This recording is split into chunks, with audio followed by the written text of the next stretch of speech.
Bonjour, aujourd'hui je vais vous expliquer comment vendre votre maison le plus rapidement possible sur Mont-Soleil-Mines et ses alentours.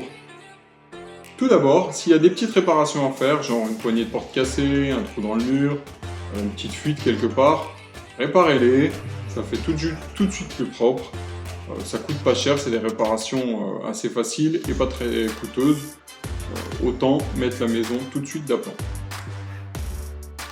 Maintenant que vous êtes prêts pour vos visites, savoir à quel prix. Alors moi je vous conseille de faire estimer votre maison. Plus le prix sera juste, plus elle partira vite. Et aux meilleures conditions du marché, bien sûr.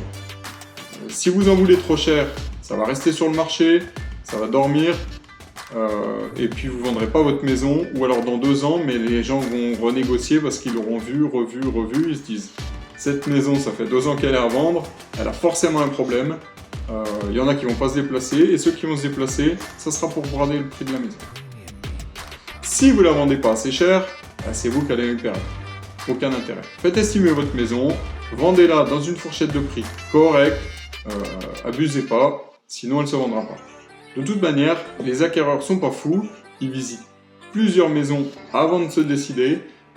Si vous êtes vraiment trop cher par rapport aux maisons du même secteur, et sur le même type de bien, si vous mettez 20 000 de plus, ça ne se vendra jamais, c'est les autres qui partiront, c'est sûr.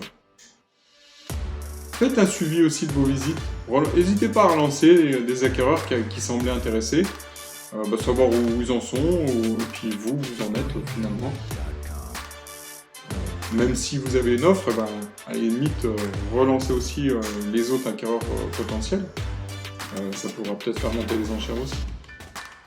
Dans le cas où votre maison ne se vendrait pas, n'hésitez pas à passer par un professionnel.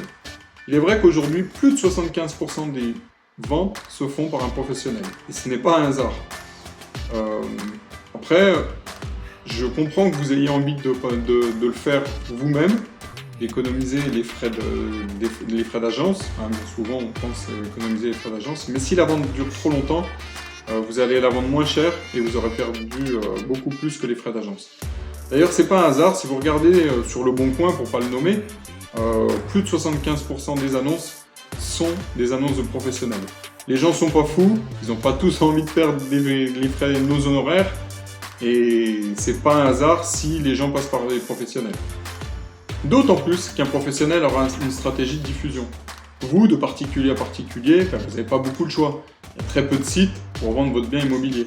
Nous, la gamme est quand même beaucoup plus complète, beaucoup plus large.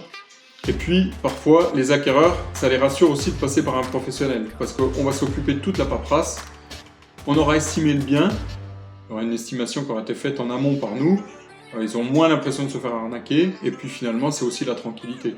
Donc parfois, les acquéreurs préfèrent passer par les sites de professionnels, justement pour pas avoir une transaction de particulier à particulier, ça les rassure.